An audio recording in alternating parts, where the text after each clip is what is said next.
Un adversaire bien au-dessus techniquement. Les Bleus doivent leur salut jusqu'ici simplement au manque de réalisme de cette équipe de CFA. Mais à la 30e minute, Jérémy Valmy commet l'irréparable. Le pénalty semble indiscutable pour M. Brizard, l'arbitre de la rencontre. C'est le défenseur Floria Cumois, Frédéric Hébert, qui transforme la sentence. Le FC Fleury 91 mène 1-0. Encore assommé, les Moulins accusent le coup moins de 10 minutes plus tard. Sur ce nouveau but d'Oussoumane Fofana, le CSM est mené 2-0 à la mi-temps sans avoir pu réagir.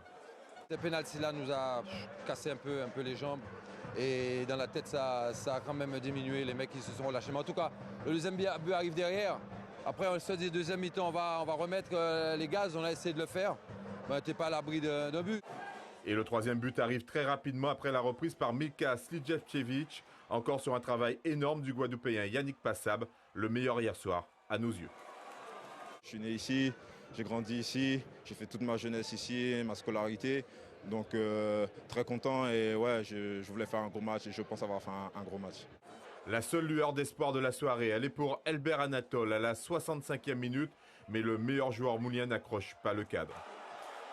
Anatole que l'on retrouve dans la minute qui suit pour mettre encore le feu dans la défense Floria Cumoise. Yannick Passab, lui, continue à faire des siennes de l'autre côté du terrain, mais le score n'évoluera plus. Le CSM s'incline à domicile, 3-0 face à meilleur que lui.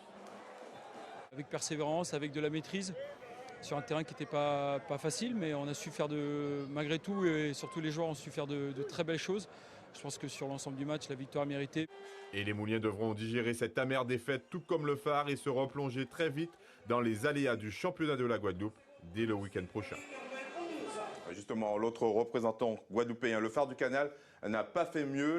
Les Canaliens s'inclinent 4-0 dans l'Est de la France face à l'ASM Belfort. Le premier but est inscrit à la 29e minute par Martin François. Juste avant la mi-temps, Mambou double la mise pour les Francs-Comtois. Et à la 83e minute, François Martin de nouveau pour le 3-0 et Arizi en toute fin de partie pour le 4-0. Et voici les résultats complets de ce 7e tour de la Coupe de France pour les clubs d'outre-mer. Le Magenta se fait étrier par Pau 7-1. Avoine-Chinon est battu, c'est le seul vainqueur chez les clubs d'outre-mer. C'est l'Excelsior de Saint-Joseph de la Réunion qui l'emporte 4-2 et se qualifie pour le 6e tour. Sinon, vous le voyez, tous les autres clubs d'outre-mer se sont inclinés. Les Martiniquais ont eu pas de réussite en fait dans ce 7e tour puisque c'est au tir au but que les deux clubs martiniquais se font sortir. Le Golden Lion perd 1-0 toutefois.